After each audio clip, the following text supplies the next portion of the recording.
almost just fell on my face. Hello, everybody. My name is Tim Lake. I'm the founder of the Alamo Drafthouse Cinema, and I want to thank you all very much for coming out tonight.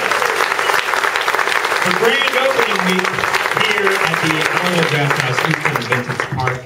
It is such an honor to be here, and I'm so happy that I think the theater turned out really well, and this is just the beginning of all kinds of crazy fun that we're going to have within these walls for many, many, many years to come. So thank you, one and all.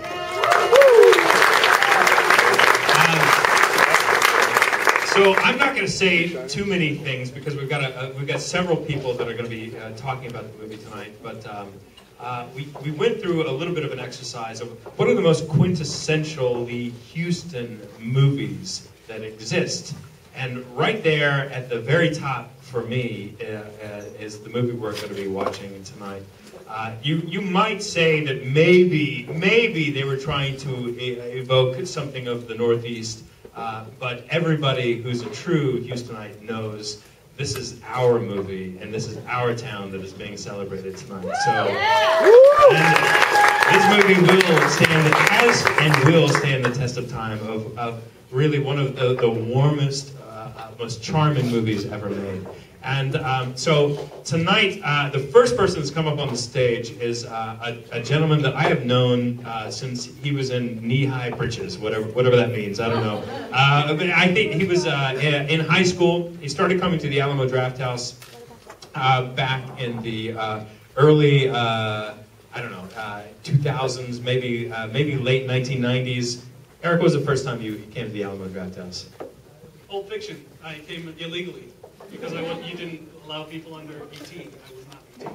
Well, however you made it through our top secret radars, thank you very much. So Eric Vespi is now the managing editor. Is that correct? I just made up that title. Yeah, managing editor of Ain't It Cool News, and you might know him by the name of Quint. And I've known him for a very, very long time. And, he and I think, share something very important. I don't have any right necessarily to be owning or operating movie theaters, except for one thing, is I really, really, really love movies. And we share that credential, and so, my friend, it's the most important one. So thank you very much for hosting this evening, this very special evening, to kick off the Alamo Drafthouse Vintage Park. Now the stage is yours. I'm not going to trip on the way out. Hey, please do. No, thank you very much, Tim. And for the record, I've never worn breeches, knee-high or otherwise, in my life. So, well, I mean, he said pretty much everything I was going to say about Rushmore, so thanks, Tim. Listen, I was like 16 when the movie came out. It was 97, right?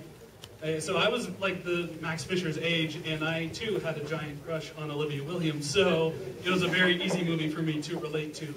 And I was really psyched when Tim asked if I could in any way help out with this screening, because I love the film, and I'm also a big fan of the man of the hour, Mr. Jason Schwartzman, who is here to help celebrate it.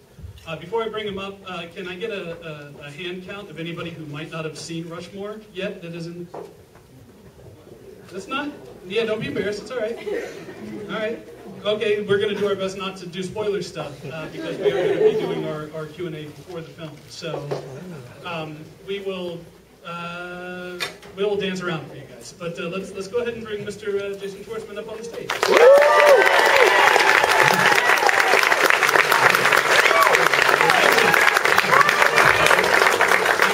I'm really saddened that you didn't dress up for the occasion. No. Well, before we open the questioning up to these lovely people, I wanted to talk a little bit about this being your first film. Yeah. And you know, the conversations that we've had together. Can we say first, we met too a long time ago. Yeah? Can we tell that one? Okay, so all right, I'm going to tell a story. Because this is a good... All right, so I was, like I said, I was 16-ish, and that's right when Ain't It Cool News started. I don't know if we have a lot of Ain't It Cool readers here, but the site started in '96. I was in high school. I was 15, 16 years old, and I just happened to know Harry. I used to buy movie posters from Harry Knowles, who runs Ain't It Cool News. Back before he ran Ain't It Cool News, he sold movie posters. So, and being a movie geek, I would buy posters from him. And so that started the me writing for the site, and I knew that Rushmore was happening. I took a day off of school when I read in the newspaper that Wes Anderson and Jason Schwartzman were coming through town on a bus tour. They had a school bus. They were traveling the country promoting the movie. So I skipped school to go, essentially just to go as a fan and get shit signed, because they were giving out posters and stuff like that. And I mentioned when I met them that I wrote for this website called Ain't It Cool News, and Jason was the first person that ever recognized the Quint character, who recognized my pen name, and he started freaking out. And he invited me up on the bus, and I made me feel super special. Because I feel like I am in the early, like didn't we in the beginning of. That was after I hadn't. You gave me all your info. Then it was after, right? And then I went back to school. I mean, I'm just a 16-year-old kid, and he's like, "Hey, star of this movie. Here's my email address. Why don't we keep in touch?" Well, you were 16, but I was 17 or 18, so it wasn't like. And then that's when the love affair. We were in the same age. That's when the love affair started. Yeah. We were. So that story really probably doesn't mean anything to anybody, but. Well, no, but I think it's a nice thing just because it helps. I think that this night is about community and people who love movies, and this place is about movies, and I think it's nice that all the jocks get connected. Well, as Tim said, that's our common bond, and that's the reason why we've kept in touch over the years, is that he's a genuine movie geek. Like, I've interviewed you a few times, but each time we just never talk about the movie. We just end up sitting down and bullshitting about how awesome or scarring Never-Ending Story is, or how great the Monster Squad is. Yeah. So, oh, man. So, being a movie geek, and obviously... Peanut Butter Solution. Yeah, Peanut Butter Solution. Anybody recognize that one? Yeah. Yeah. Hell of a movie. So, coming from that angle, you grew up, obviously, in a very, film... You have a lot of film history in your family. And they obviously they respect and love the art form, as do you. So you going into acting, and this is your first movie, you're working with, Bill Murray, you're working with, Seymour Cassell, right? Yeah. So it's like you're working with all these people that you probably had a frame of reference for, especially people like Bill Murray. So coming in as a movie geek and not just somebody who's trying to become famous and become an actor, that way, how was that going in? Well, I mean, honestly, I'll just say off the bat, I think that however you would feel if you or anyone found out they were going to work with Bill Murray, I think however you feel, that's exactly how I felt. And so I don't think it's that different of a, thing. And I'll say that I wasn't, I was entering my senior year in high school, and I loved movies and music, but I didn't think I was going to be an actor. I wasn't trying to be an actor. So when I ended up, got to start work on this movie with Bill Murray, who is like more than an actor, or more than an icon. He's just like I don't know, like water. He's a Bill Murray. Yeah, like he is. He's sustenance. He's nutritional, and I think that honestly, it took Wes to help get me out of my own head, because I was so I couldn't believe it. Even when I first met him, he walked in, and I remember he was wearing a puffy vest, like a Patagonia style vest, and I couldn't believe how big he was, and he's this, he's a ghost Dr. Peter Venkman, it was intimidating and scary, and I remember, just the nerve-wracking feeling of that I was gonna, I've never studied acting. I had never at that point, and never, and here I am working with arguably the greatest of all time, in my opinion. And Wes really said, just don't worry about him. Because I was just worried that he would like me personally. I wanted him to like me as a man, or as an adolescent. And Wes just said, you have to focus on the movie right now. And so I think it was, I think at the beginning it was frightening and scary and beautiful. And, I was really, really nervous the whole time. I got to be honest with you. And I think it was just like if someone gave you the keys to a race car and they said, now go race in the, in a professional race, and you hadn't ever driven a race car. You just do it, and I don't think that I was trying to win the race or anything. I was just trying not to crash my car. And I think that was just do the best I could and stay with Wes and work with him. And Bill said this thing to me like the fourth night we began work. The fourth night of working, we went to dinner. I asked if we could go to dinner, and we went to this place called Wheezy's. Woo! Yeah. And, it's awesome. Way to play to the crowd. Yeah, right? And I opened it up. Yeah, so I went to Wheezy's. Anyway, it was at that night that we had like the beautiful night of where I realized we were gonna make this movie together. I think it was the first night that I came out of my shell-shockedness. Just sat and talked, and he told me great stories, and he's the man. Sorry, terrible first answer, but I'll get there. And just one more quick Bill Murray side note. Everybody's heard the crazy shit that he does, like tackle people and then just tell them that nobody's ever going to believe him. Yeah. Karaoke stuff. And, yeah. You know, it's like, is that? Did you witness any of that firsthand? Gosh, let me think. Time, I've seen my share of it. You know, well, Bill has an ability to sort of show up. Like, you know, in a movie where there's like a magical angel, and someone looks over and like an angel's sitting there and he waves to you, and then you look back and they're gone. I feel like that's sort of like Bill. It's like this, has an ability to sort of just be there. And my personal story of that is, 3 years ago I was shooting Bored to Death, a show I used to do on HBO. Yep. Thank you. And we were shooting one day in this remote part of Brooklyn, and shooting in the freezing cold at a strange hour. And someone who worked on the show came up and said, "Excuse me, Bill Murray's in the car over there, wants to say hi to you." And I'm like, what? And I look over and there's like this nondescript, strange black car idling, and this hand comes out and goes like this, and then like points to the car. And I walked over and the window rolled down. It was Bill and his kids, and they were all decked out in Chicago Cubs gear. And Bill was there. He was just driving through. He got out of the car and basically entertained the crew for an hour and made everybody laugh, and then he just disappeared again. And I don't even think he's sick, actually. And then it was like, "Oh, Bill, what's that?" And he came back and he was gone. And he has a magical quality about him. You know? So, yeah, he's it's crazy. Oh, I will say also, I remember the first joke I ever saw him do, like the first time I ever really saw him try to make someone laugh. And I think that someone was me, but I don't know, was we were walking to the set, the first day of shooting. That's how you guys walk?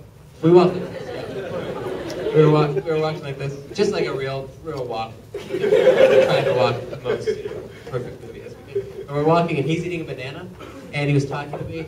And as he finished the banana, he's talking to me with this perfectly peeled banana peel, and someone's walking this way, he's talking, and he just throws the banana peel on the ground. It lands perfectly like in a cartoon, right in front of the person who went like that and slipped on it. And then I kept talking, and we just walked the set.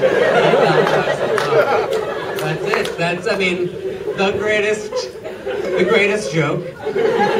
Executed perfectly, and it fucked me up. I was like, was he eating that banana for that joke? What was this plan? Was that an aside? How did it land so perfectly? Did he ask that person to walk? I mean, the whole thing happened out of a movie. And I think that you're all here because you like movies and love movies, and I am too. And they, and music and movies, and they are the greatest things in the world. And I devote so much time and love, and I see people from movies, and I freak out. I'll be oh my god. I just people, I met by chance Mark Singer from the Beastmaster. That. I mean, I was I went up and I grabbed his hand and I did the Beastmaster I just said, "Can I just do it once for you?" And I Kodo. I just movies. I think that when you also television, a lot of these movies were on television in the 80s. I think that has a lot to do with a strange love of movies that also a lot of people of an older generation don't know because they weren't like classic movies, but they were on so often when I was little that you like fall in love with these weird movies. Yeah, the HBO. Yeah, exactly. Whatever paid the most to be on cable. Exactly. Yeah. So these movies and so you know, and I just think that like Bill Murray, all these people, they mean. I don't know how much. I think they mean something to everyone and to every generation. They mean something different. But like to me, because it was on television so much, it was like, you know, when people are on television shows and they freak out when they see a person from a television show because they feel like, oh, Seinfeld, like he's in the living room with me. That I think I have that feeling towards a lot of actors because they were a big part of my upbringing. So I think that's why I love everyone so much. Sorry, I'm just rambling on the side. I'm like counting like 6107, 6107. We love you too. Okay, good. I love you. A lot. Valentine's Day's coming up. Come on, next week. I can ask one more question and then open Yeah. it up. But because you came into the movie, came into Rushmore so inexperienced and not, you know, having planned to go into acting, does that mean that there's a whole lot of you in Max Fisher by default? And if so, have you carried a little bit of Max with you and everything that you've done since? You really saved that. That's for last. All right, who has a question? No, I don't know. No, I'm thinking it's a hard-ass question. I didn't prep him, by the way, obviously. Yeah, you told me you were going to ask that. You know, I think that, you know, I had never had any formal training, and you know, I've said before, I grew up in LA, and in LA, it seemed that there's a lot of like kid actors, and I wasn't into it. Like, I used to get my hair cut in the Valley, and this girl would cut the kids' hair, and around the different kids' hair, kids' heads. I don't know what they do. It's very strange. Anyway, but like rimming her mirror or headshots of all the people's head she cut, they're like little kids with spiky hair and like, you know, dressed like astronauts and stuff. And I remember just thinking when I was little, like, wow, I can't do that. That's real aggressive, you know, like real confidence level or something. And so I just never thought about it, but I did love movies, and I, you know, like I'm sure a lot of us like would quote movies and reenact scenes from movies for friends, and you know, discuss them. I had a friend named Danny who, like, I swear got dates just because he could do the whole opening speech that Harrison Ford does in The Fugitive. Like, there was a man in my house, and like women are like, oh my goodness. But I remember when I read the script of Rushmore, which is the first script I ever read. I remember there being a really strong connection to it, like thinking, oh, I think this is funny. This is funny to me. This is funny, and also this is very much me. Not literally, but I definitely felt a connection to that character. There were a lot of similarities. Like I was telling Tim earlier, like I had an enthusiasm for school that you wouldn't necessarily know from my grades, which this character has. Like, you know, I loved school but was terrible at it. And I loved student council, but I was bad. And I shared a lot of these aspects. So I think it's sort of like maybe halfway. I think that Wes wrote this incredible character that was there. And when you read it, like when I read the script of Rushmore, it almost felt like I was reading a biography. Like, oh, this is a movie about this real person named Max Fisher who's alive. So it didn't feel like I was necessarily there was like creating something from scratch, which, you know, sometimes there are movies where I feel like you develop something, but this, it felt like there was this guy and he had his own way of talking and his own style of dressing, but it was something that wasn't foreign to me. It was something I also had only loved women of a different age, of an older age. I was a lover of older, I mean, I wasn't a lover of older women. I was an appreciator of older women. I loved them and hoped that they would love me. And I put on plays. I tried to put on plays and stuff. And so I definitely think there was a lot of shared qualities. So I think it's a 50-50. No. It's Wes. And then I just did the lines. To be honest, I can't say 50-50. But a jerk. But I felt that I had a lot of fun. I was going to say that almost turned into an E! True Hollywood story. Yeah. Halfway through that question, so I'm glad you pulled it out. All right, let's take some audience questions. I'm going to start at the back because the front's always people always get the front. All right, I see one waving hand way up in the corner. How did you meet Wes, or how did you get the role again? I met him at the audition. I went in for the audition. Next question. I went in for the audition and I prepared. I actually thought I'd never auditioned before, and I thought, I don't know what to even wear to an audition or what you're supposed to do. And I dressed like the character for the audition. I made my own patch with my friend, and I remember thinking, like, I'm going to be a bad actor, but I will be remembered for the effort that I would put into this. And I remember going into the audition, and there were several other kids in there who looked identical to me, like the same outfit, and I was like, oh, great, that, And, but I was highly nervous. I watched all these other kids go in and walk out, and then I just walked in, and there he was sitting there, and at the time he was 27, and he had Converse sandals on, which I'd never seen. Like 1-star sandals. Really comfortable. And we talked a lot about Pinkerton, the Weezer album. We talked a lot about it. I think we talked about it like as if we were doing like behind the music. Like really track by track. And it was sort of a moment, kind of like a date almost, where I thought, I hope this person would want to go out with me again, because I really could love them. I really do go for the older. The elders. Yeah, keep Jason away from the nursing homes. Yeah. Thank God that this theater is not anywhere near the real vintage. All right. We got another question. All right. You're enthusiastic. Yes, she is.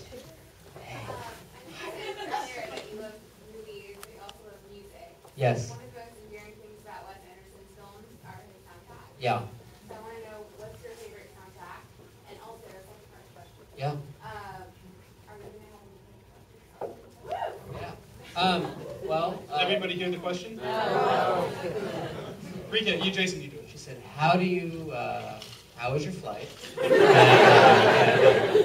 She said, about saying that his movies have such great soundtracks, and do I have a personal favorite, and then will I be making any of my own music? I have put out music under the name Coconut Records, and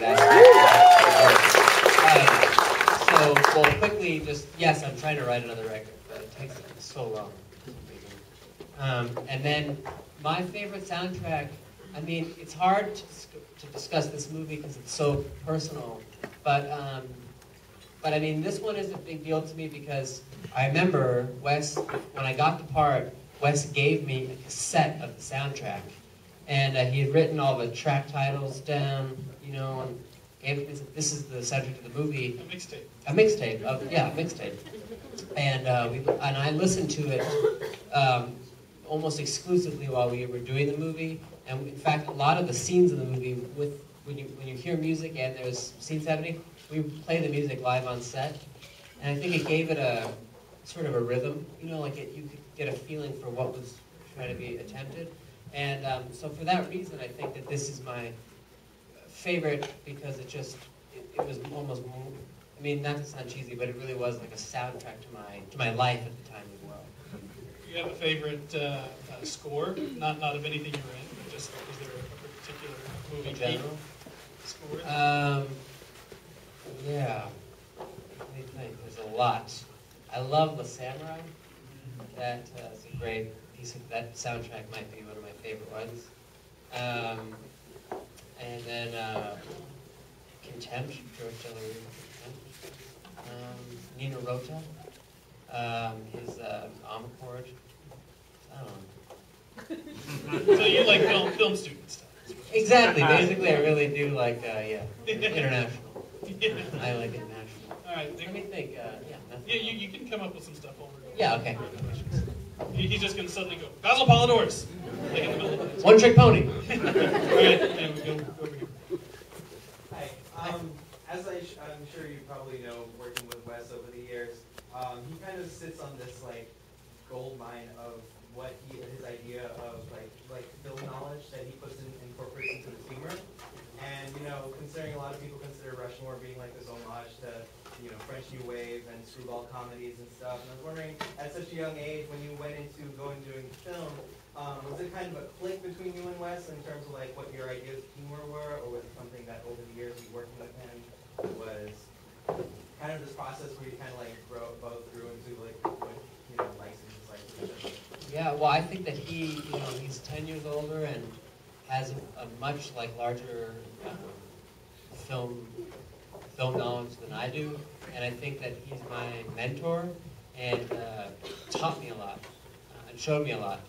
And I hadn't seen a lot of movies, a lot of French New Wave movies. I hadn't seen a lot of that stuff at that age. I think that I had seen a lot of other types of movies, but not those kinds of movies. So I think it was really he was turning me on to a lot of stuff that he was interested in, and I would show him things. But yeah, I think that, and over the years, then I think that I've gotten into certain things that he wouldn't know about or whatever. I think that's the great thing about friendship, is just the exchange of knowledge or enthusiasm about things. And that's what I love. That's why recommendations I think are the greatest thing when people tell you about things. So I think we've always though found a lot of the same things funny. I think I find a lot funny. So I don't know. Maybe he must, but I love terrible.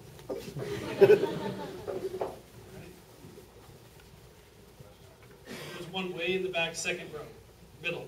Yeah, you. Yeah. I'm really looking forward to a Bored to Death movie. Yeah. Just because I really appreciated your relationship with Ted Danson throughout the entire series. I thought it was great. The scene where he has herpes. Yeah. It's probably the funniest thing I've ever seen. Yeah. But how is it just basically working on the set of Bored to Death? Was that like? It was the best. I mean, it was like it was the greatest. The Bored to Death. The whole cast was incredible. The whole crew was incredible. Jonathan Ames, who created the show, he's like a Wes type man in my life too. Like someone that I met because of work, but then became, in fact, he. You make you a mixtape too? No, he's someone who's not. He doesn't know how to do any. He doesn't know how to do that stuff. Yeah, he doesn't make. Yeah, he's not my friend. No, but he got ordained and married my wife and I. So he made us the mixtape of love. But it was the best. It says a lot when the hours on that show was a very ambitious show. It was a half hour and trying to shoot not in a set mostly, but around New York. So lots of different ground to cover in a day. So the hours were very long, and come home very exhausted and have to go back with not a lot of rest. And it was a testament to the group of people, because no matter how tired I was, just the thought of being with Ted and Zach and Jonathan and getting into, seeing them, it was like I didn't feel any pain or tiredness at all. It was just the greatest. I've never laughed that hard from morning till night for that consistently long amount of period of time. Ted and Zach are seriously two of the funniest human beings in the world. And Zach might be one of the funniest. I've never laughed harder than around that man. So it was the greatest. Yep, that's it. Houston is kind of either ignored or ridiculed in the rest of the country because people don't understand how awesome we are. And I was wondering, when you were here, did you enjoy the city? I mean, did you enjoy filming here? Was it? I know we're not particularly cool compared to like LA or New York, but was your experience good? Yeah, I mean, I worked every day, and so and on the weekends tried to rest as much as possible. So I wouldn't say so we were working hard, but yeah, I mean, I loved it. I had so much fun. I mean, in a lot of ways, this is the city where I first was able to, I think, enter adulthood, because, come on, it's not like that. But it was the first place I had ever been. I'd ever lived besides Los Angeles. And also, I had a person watching me, not my mom. She had to take care of my little brother back in LA, so I had a guardian. So it was the first time I really was on my own for 5 months, in a different city, and having to be responsible for myself, essentially. And it was, so I feel like I really came of age here. And this was my first town, my first real town where I could say, oh, I'm going to do this, or, oh, see a movie or whatever. But, so I loved it, and I spent a lot of time at Eatsy's. Is that still there? They closed after you left. They couldn't top it. Huh? They couldn't top having you, so they closed. But I would say that, I loved it. But honestly, I was supposed to tell Tim earlier, I was 17 and I didn't know anyone. I knew Wes and the crew, but they were older, and there's no one else in the movie really who's my age that I hung out with. And, with a city that is spread out, and LA is spread out as well, it's very hard to break into a town in that way. You need almost a guide to kind of bring you in. And I never really had that guide. So I never got to go do fun stuff like this. Like, had this been here, it would have changed my life. I mean, I would have known what I was going to do every Saturday night and Sunday night.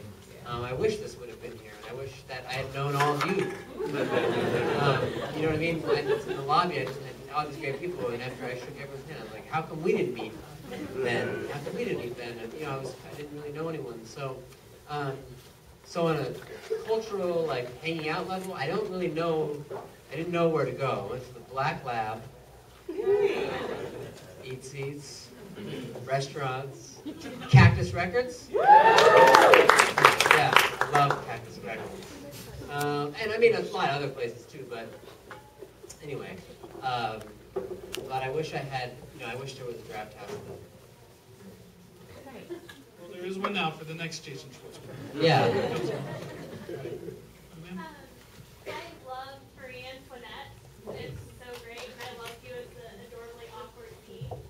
Thank you. How was it shooting in Versailles and just shooting with Sophia Coppola? It was great. But do you have anything awesome to say about Versailles? I mean, I saw your, what was it, the cribs and everything. Yeah. I mean, she's asking about shooting it in Versailles, and I mean, again, it was a very unusual circumstance and incredible circumstance to be able to shoot in Versailles. We had access to these special areas that you don't get to see on the normal tour of Versailles. And I mean, it was that's one of the greatest things about, I feel like, being an actor or like for Rushmore, I took all the well, I don't want to spoil it, but in the beginning I am a member of a lot of clubs in the film, and I tried to learn all of them in real life. Tried to really learn calligraphy and all these. Yeah, and I did. I got to go look at how to try to. Not because I was a young Daniel Day-Lewis, like a method, but just because Wes thought it'd be fun. And say if you're a method, then you probably spent a lot of time outside of Livia's window, just peeking in. Yeah. That's what I would do. But so that was another. It's a great because of that movie. What a memory to be able to have said that I could go and see some of these great rooms, and it was really mind-blowing experience. It's huge. It's a very beautiful, big, beautiful place. And I don't think I have any incredible. I mean, I do, but I don't want to. I mean, think about it. Well, Next question, I'll think about if I have any great stories for you. Thank you. All right, I see a small hand there. I feel like I should stand up. One of my personal favorites is I Heart Huckabees, and I was just wondering, one, how did you get involved with that movie, and how much do you personally share in common with Albert? I got involved with that movie because I met David O. Russell, and he told me that he was working on a movie that he wanted to make. Actually, it's because of this movie. He came up to me and told me that while he was making Three Kings, he would watch Rushmore in his trailer to decompress. And so because of this, and I met him, and he said that he had an idea for a film, and he wanted to do it with myself and some other actors, and it was about a folk singer, and he wanted me to write all the music. And so we began to work on this movie, and I wrote all these songs, and we were very close to making it, like 6 weeks away from making it. We were like 6 weeks away from making it. And he called me one morning. He called me at about 7 in the morning, and he said, "I'm calling you to tell you now that I'm about to call off the movie because I don't feel it 100%. And I promised myself I would never make a movie I didn't believe in 100%, that I didn't love. And I don't love this movie yet, and I don't want our experience together to be one that is not correct. But I promise that I will make another movie with you." And I said, "Okay, I appreciate that, David." I was heartbroken. And literally, years went by. And then one morning, a script arrived at my house in a package, and I opened it, and it said, "I Heart Huckabees." And that was how it happened, and he kept his promise to me. It's a very rare, unusual, incredible thing, and that's how the movie began. And there's a lot of myself also with the character in a different way. Like with Rushmore, the script was done. In fact, I remember when we were auditioning, I got the part. Bill was in it, I got the part, but there still wasn't a Miss Cross character. And I read with different actresses. And I would I don't know what I was, but I would change a line or do a little thing at the end because I was probably nervous. And then between actresses, he said, "It took me several years to write this. Could you not change the lines? I think I have it how I want it." And, anyway, so it's like, okay, got it. Thank you. And it really was a case of this thing is done, and we're going to execute this movie. David works in a different way, where it's a very he wants to hear. They're both great ways, they're just different. David is always changing things, and on the set there's a new line, or a new idea, or a new thought. And once I read the script for the first time, there was another year of me going to David's house almost every day. We'd go walk together and talk about whatever was on our minds. And then it was sort of it all became part of the character of the script. So I think it was sort of like an infusing thing. It was we kind of it was very malleable in the beginning, and sort of we turned it into that character. All right, well, we unfortunately only got time for one more, so I really need somebody who thinks they have the best question and need to see some enthusiasm. Yeah, clearly I have a question. This guy really, really wants it, so we can gong it, though, if he doesn't. All right, we don't you can gong it. There's no gongs.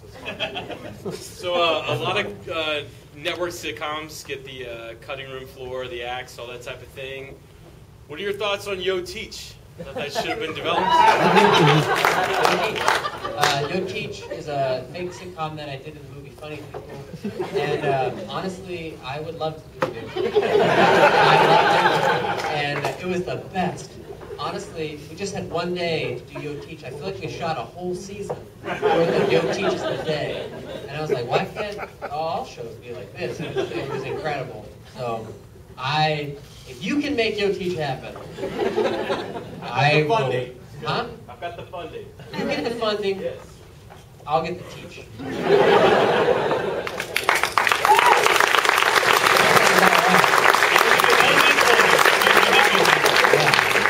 right, well, before we leave, I need to introduce a couple of people. I have to look at a cheat sheet. I need to bring up from the Houston Film Commission, Mr. Alfred Cervantes. And from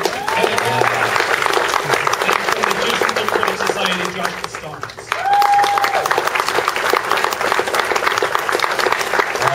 Yeah. Hey, man. How's it going? Hi, nice to see you. Hey, thanks for having me. Hi, nice to meet you. How are you? I want to say a few things. One, I want to say I don't know how anyone else who is going to open up a cinema can top this in Houston. So this is incredible.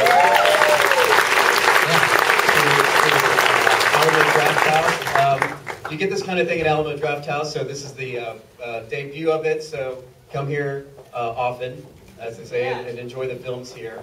I have a quick question because I didn't do the Q&A. In my mind, I want your. See what you think about this. In my mind, I think since you're into vintage and older things too, maybe Max Fisher grows up to be the most interesting man in the world.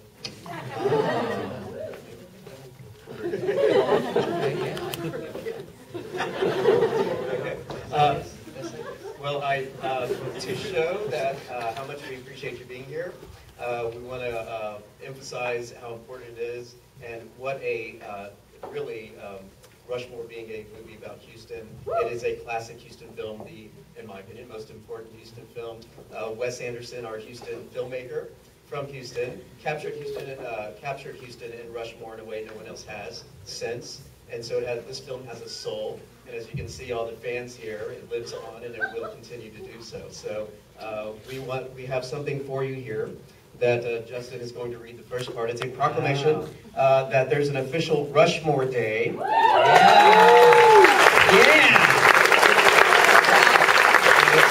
behalf of Houston, the Houston Film Commission, and the Alamo Drafthouses. And so Rushmore Day down here. Wow. And it's a lot of verbiage here, but we're going to read a little bit of it for you. Fantastic. And you can see I'll hold it while you read. the seal. This is totally real. We did not make this and print it in the back. This is the real deal. Wow. Whereas Wes Anderson is an acclaimed director from Houston where he attended St. John's Academy, and Jason Schwartzman was a musician before being discovered as an actor by Wes Anderson. And whereas Rushmore is a 1998 comedy drama film directed by Wes Anderson and co-written by Wes Anderson and Owen Wilson. And yes, there's a lot of verbiage here, I'm sorry. We're going to skip a little bit of it, but, and this is how you do a proclamation, you have to do the whereases as well. There you go. Very official. Whereas both Wes Anderson and Jason Schwartzman continue to display their uniqueness in their respective crafts and recently collaborated on the Academy Award nominated film Moonrise Kingdom. And whereas on actually February 19th was the official wide release day of Rushmore. And so whereas on February 19th, Wes Anderson and Jason Schwartzman will be honored at the Alamo Drafthouse, which is today really, for their accomplishments and contributions to the cinematic arts. Therefore, I, on behalf of Anise Parker, Mayor of the City of Houston, hereby proclaim February 19th, 2013 as Rushmore Day.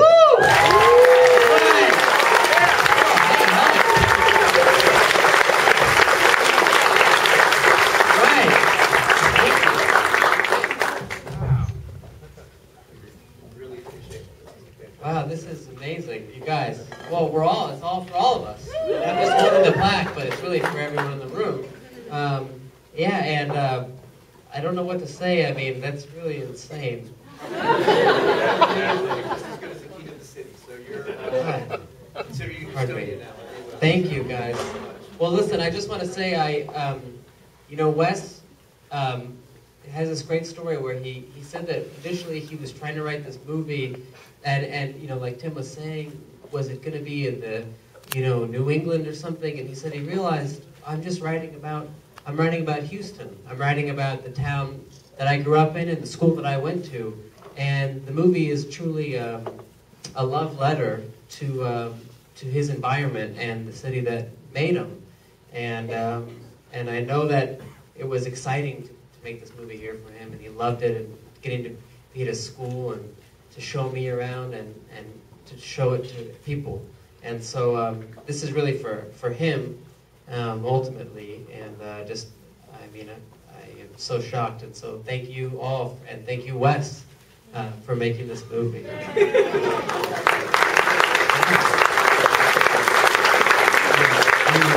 I can't compete with the proclamation. It's nowhere near as official as that. But as now an official Houstonian, Yeah. and as a fellow film lover, and all film critics start out as film lovers. Yes.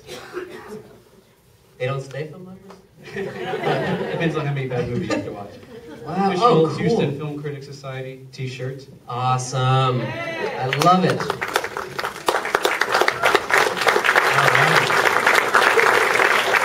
Yeah. And it is my side. Cool. I love it. Tagless. Hey. Hey, thank you guys so much. Well, listen, you guys, again, sorry I just talked, but I'm just so happy that you're all here. Thank you, Tim, Eric, for coming here, for opening this place, to all of you for opening this place, because you can't open a place unless there's a feeling that people will come and fill it and love movies. And so thank all of you who you all build it with your eyes watching this movie. And so thank you for all the movies that you will show and continue to show and your love of movies. And thank you, Houston, and thank you, just the movie lovers of the world. May we unite.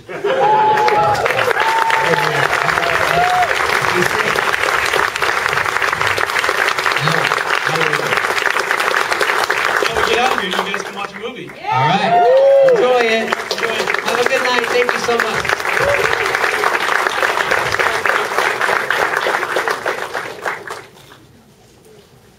Now the lights go low.